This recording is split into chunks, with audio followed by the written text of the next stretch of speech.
Hey everyone, this is Jamie with MadLit Musings, and today I'm really excited because I have an author that may be new to some of you and may not be new to some of you, but she's quite a prolific author.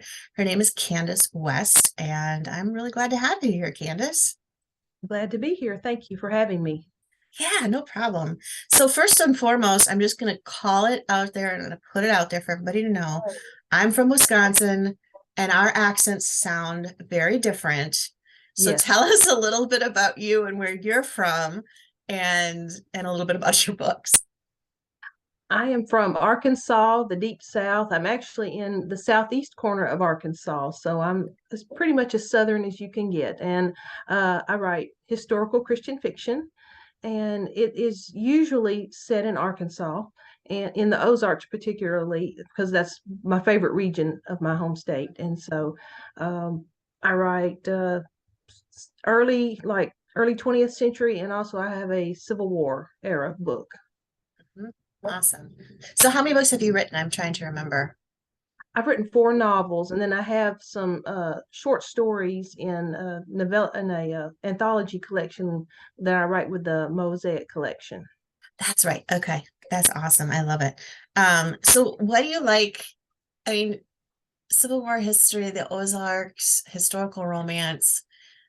I love that area and that time period. So what drew you to writing about that outside of living in the Ozarks yourself? Well, I actually live in the southeast corner of my state, which is the Delta, and so it's flat. Mm. But Oh, my grandparents are from the Ozarks. And so we would take trips up there. And what inspired me to write stories was not only just the area because it's so beautiful, but I have a lot of family history there. okay. And the stories that my grandparents told me about how they grew up and how their parents grew up in the Ozarks and the times that they lived in, it inspired me to just my imagination to write stories set during those times. I think it's cool because again, I'm from Wisconsin. So up here, everything south of us that has mountainous regions just kind of blend together. Mhm. So honestly, and this, I shouldn't even admit this out loud, but before you and I got to chatting a lot lately, I always thought that the Appalachian mountain region and the Ozarks were kind of one and the same, which doesn't say a lot for my geography Okay. skills. But they're not. Okay. They're not. So for anybody out there who thinks they're the same, they are not. However, do the Ozarks have, like, the Appalachian Mountain area is all known for a lot of culture. Mhm. Are the Ozarks similar to that, or how would you describe kind of like their history? Yes, I would say the cultures, and I'm not an expert by any means in Appalachian culture, but I would say they're a lot similar, even though the regions are totally different. But the values, a lot of the same work ethics, just there's a lot of similarities to Yeah. me anyway, Yeah. between the two, as far as Yeah. the That's culture, a good totally down. different, yeah, totally different histories and things, but Uh-huh. but the actual, the way that people talked, especially back in the olden times, are a Okay. lot similar. Okay. That's awesome. And the Ozarks, then if I now I think I've got it now. They're Arkansas, Missouri. Yes, Arkansas, Missouri, Three. a little bit into Oklahoma. I didn't know that Okay. for a long time, just a little bit into Okay. Oklahoma, but Arkansas and Missouri, uh, mostly, yes. Mostly. So. Okay. All right. Mhm. That's cool.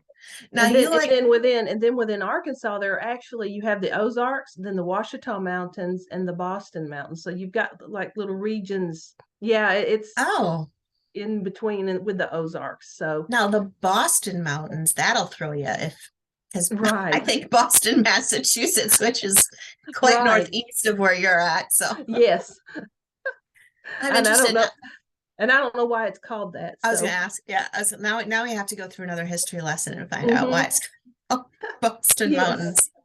Interesting. That's kind of cool. I also learned, because you and I have been doing some different things with social media and stuff together, and I learned that Daniel Boone, who's known for being in Kentucky, hmm actually moved to the Ozarks after his fame and such in Kentucky, which hmm I was like, that's kind of cool. I didn't know that either. So, it really is that is a neat thing. And there's a place in Missouri. I don't know the name of the place, but you could actually go visit his home there and the Really? farm. Okay. Yes, yes. So That's awesome. I would love to see it. I've never been there, but you can actually visit it. That would be cool. We should see if we could rent it out and do a writer reader retreat there. No, no. Oh, that would be nice. Wouldn't that be cool? I've always wanted Hmm. to do that. Get a nice historical spot and then just hunker down in for a weekend and read or write or whatever. So There are plenty of places in the Ozarks to do that. So you can come on yeah. anytime. All right. That's the date. I want to come down there again. I was down in Eureka Springs right Hmm. after I graduated high school and absolutely fell in love with that area. Now I know Eureka Springs is more touristy from what I've been told, but they Hmm. had a really cool history in It that is, area. and it's beautiful, and it does. You don't have to travel far to get out from the center of that, the town, and Okay. get out into it. Hmm. So it still has that really good Ozark feel about it. So Yeah, love it, love it. Now, the fiction that you write is known as you do describe it as Christian fiction. mhm. And so tell me a little bit about why you write Christian fiction, because I find it interesting when I talk to Christian writers. They all have a very specific reason why they like to incorporate faith. So I just kind of want to hear what your reason is and a little bit of your heart behind your stories. Well, mine is that Jeanette Oak was the very first Christian fiction author that I read as a young Okay. teenager. So I fell in love with her books. Hmm. And when I was 12, when I decided I wanted to write, I would read her stories and then try to mimic her style, and then other authors that I liked. And just I like the faith element because I've grown up being a pastor's daughter, Okay. and I want to be a witness to people, Mm, and my reach is very small. I live in a very small community. And so for me, writing stories, which are fun, and then add that redemption element to it, uh, I just want to be basically a light just to reach someone out there, and even other Christians who may be going through yeah. something that will help just encourage and uplift people. Yeah, no kidding. When you write your stories, do you have kind of a specific theme in mind when you come up with stories, or are you just kind of just incorporating faith in general? Well, usually when I first started my first novel, Lane Steen, it was more in general, but as I wrote that book, it became more a specific theme. And from that series, because there's three books in that series, the main the main theme in that is like forgiveness and reconciliation, Mm, especially within a family. And so that was the main heart behind those books, reconciliation within a family, between people, you know.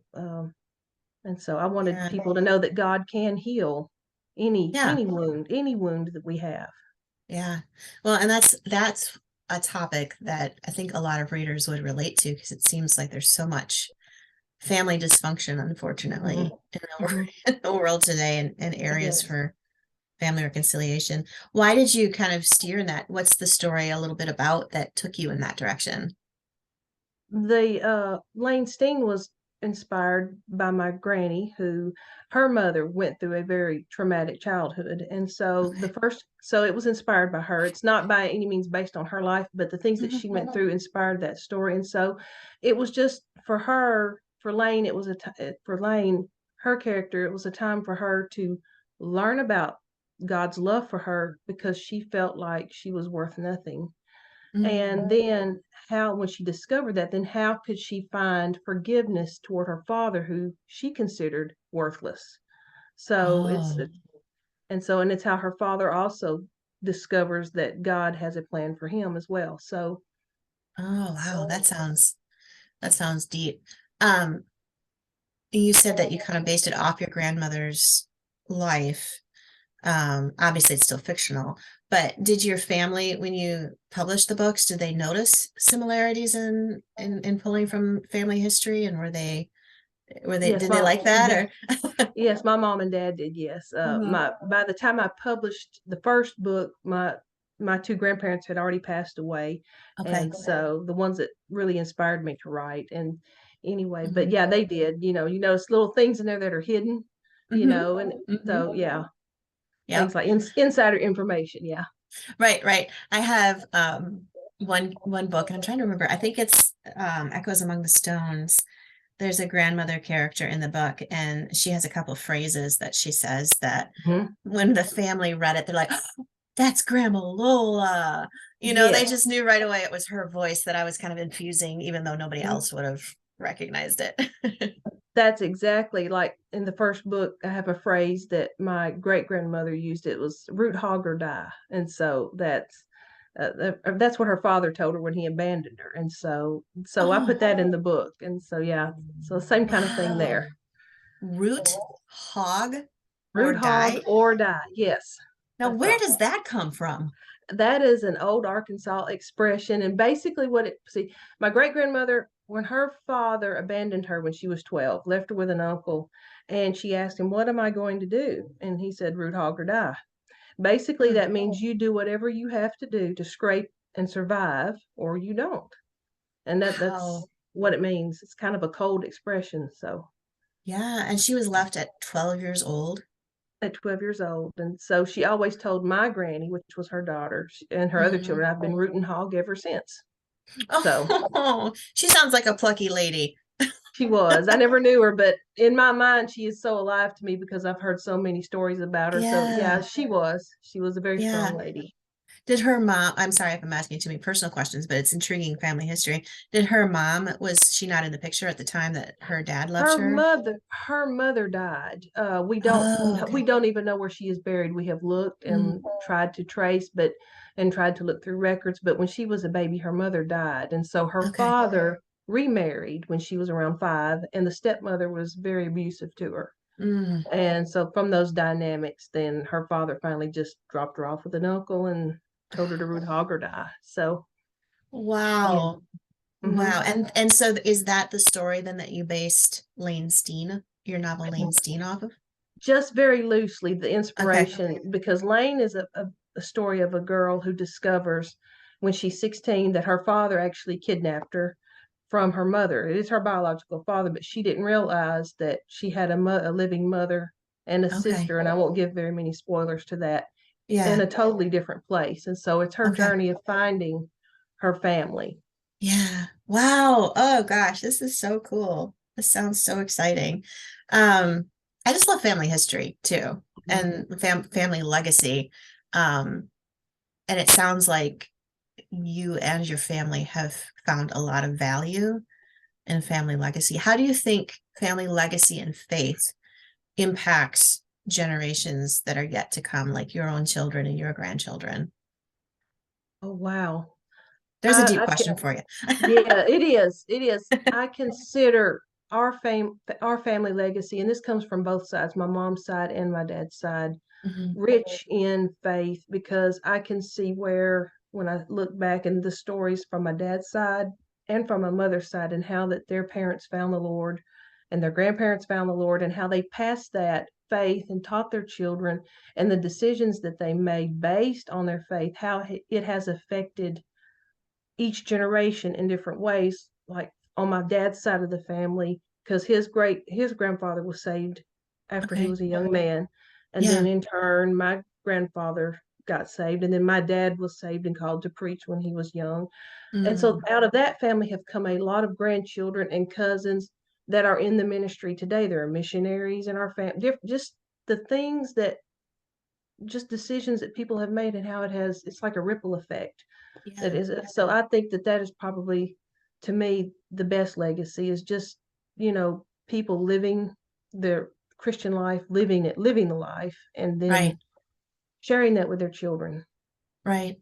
You said the ripple effect. That reminded me of a time when I was a kid. And it's one of those vivid memories, where you remember where you were at and what it smelled like. And it was a warm summer day, and my mom had taken us down to our pond. We had a pond on our property, and she would mow the trails around the pond. And so that's why we were down there. And I was messing around with frogs because that's what I did Mm-hmm. at the pond. And she came down for a break, and she said, "Watch this." And she reached down and she picked up a stone and she threw it in the water. And she said, "What do you see?" And I said, "Oh, ripples, and they keep Mm-hmm. spreading." And she says, "That's like your life." Mm-hmm. She said, "Your life and your faith is like that stone plopping in the water. And those ripples go out and affect all these things around them that stone never actually touches." Wow. And so that was the first time she had really drawn that line for me to ancestral legacy Mm-hmm. and how important, faith is to my great grandchildren. Mhm. How I live my life is going to affect my great grandchildren. Right, right. That's so true. That's Yeah. beautiful. Yeah, I know it's one of those moments where you're like, whoa, that was more profound, and I had no idea how profound it was at the time, Hmm. but it stuck in my Right. brain. Yeah, yeah. I love this. I love the legacy in your books. I love the concepts of just the Ozarks and everything that you wrap up into your stories. Where can readers who maybe haven't been introduced to you before find your books and find out more about the stories that you write? Because they're really good. Thank you. You can find them on my website, which is CandaceWestStoryteller.com. And also, my books are on Amazon, and they're also on Kindle Unlimited.